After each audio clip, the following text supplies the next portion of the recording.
Scholars کے مطابق انسان جب شرک کو جان جاتا ہے تو اس سے بچ کر خود کو گناہوں سے محفوظ رکھ سکتا ہے. مسلمان کا کام کیا ہے کہ اس کا خاتمہ توحید پر ہو، اور جب خاتمہ توحید پر ہوگا تبھی چانسز ہیں کہ وہ جہنم سے بچ سکے گا. اسی لیے اسکالرز کہتے ہیں کہ شرک کے بارے میں انفارمیشن اور شرک کی اقسام کے بارے میں انفارمیشن ہر مسلمان کو ہونی چاہیے، اور جو شرک کے بارے میں جانتا ہے وہ یقیناً اس سے بچنے کی کوشش کرتا ہے. وہ اپنے اعمال کو فلٹر کرتا رہتا ہے کہ کہیں میرے عمل میں شرک شامل تو نہیں ہو گیا، اور یہ ساری زندگی کا کام ہوتا ہے. آپ بھی یہ پریکٹس کوئی سال میں ایک دفعہ نہیں کرتے ہوں گے. آپ کو ہر تیسرے عمل کو اسکروٹنائز کرنا پڑتا ہوگا کہ کہیں شرک تو نہیں ہو رہا. بالکل جیسے ڈاکٹرز ہوں یا سائنٹسٹ ہوں، وہ اپنی پوری زندگیاں مختلف ریسرچ کرنے میں، مختلف بیماریوں کے بارے میں جاننے میں، اپنی رپورٹس بنانے میں، ان کی اسٹڈی میں گزار دیتے ہیں. کیوں کرتے ہیں ایسا؟ تاکہ خود بھی بچ سکیں اور اوروں کو بھی اس چیز سے، ان بیماریوں سے، ان مشکلات سے بچا سکیں. خود بھی محفوظ رہنا چاہتے ہیں اور دوسروں کو بھی محفوظ رکھنا چاہتے ہیں. مومن بالکل ڈاکٹر یا سائنٹسٹ کی اس مثال کی طرح ہوتا ہے. خود بھی شرک سے محفوظ رہتا ہے اور اوروں کو بھی شرک سے دور رکھنے کے لیے پوری کوشش کرتا ہے. علماء کے مطابق دنیا میں کبھی کہیں بھی شرک کی جو روٹس ہوتی ہیں، شرک کی جو جڑیں ہوتی ہیں، وہ انسانی فطرت میں گہری نہیں اتری ہوتی. اس لیے کہ ایک جگہ کے اوپر ایک ہی چیز آ سکتی ہے.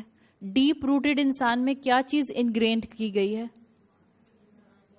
اللہ تعالیٰ نے ڈیپ روٹڈ وہ عہد الست کو یاد کر لیجئے، اپنی معرفت کو وہاں پر انگرینڈ کیا ہے.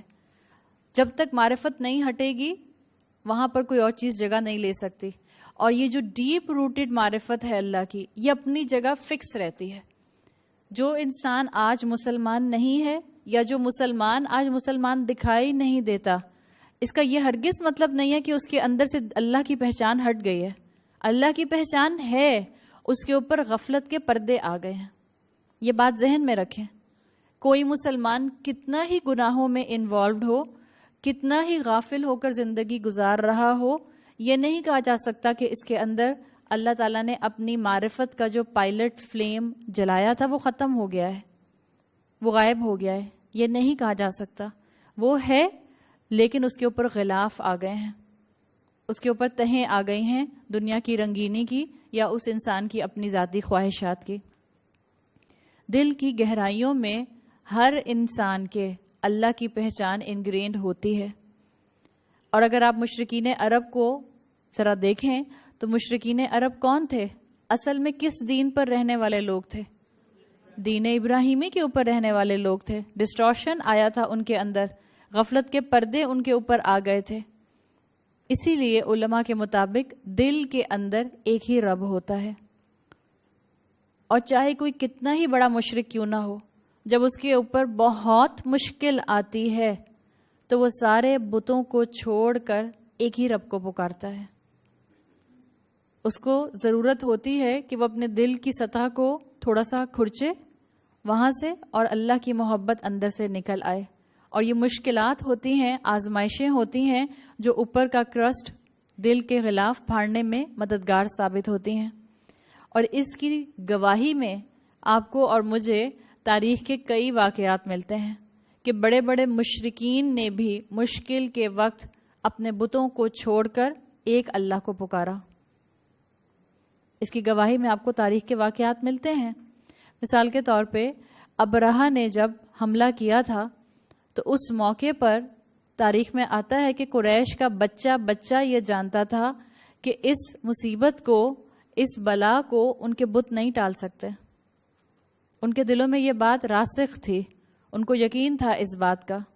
ان کو معلوم تھا جو خانہ کعبہ میں 360 بت رکھے ہوئے ہیں وہ اس وقت ان کی مدد نہیں کر سکتے. صرف ایک اللہ ہے جو اوپر ہے، وہ ان کی مدد کر سکتا ہے. جس کا یہ گھر ہے وہی ان کے لیے حفاظت کا سامان کر سکتا ہے. آپ عرب کی تاریخ اٹھا کر پڑھ لیں، آپ کو اس کے بارے میں مزید کئی واقعات مل جائیں گے. اس لیے کہ ڈیپ روٹڈ کیا چیز تھی؟ شرک یا توحید؟ توحید تھی ڈیپ روٹڈ. اندر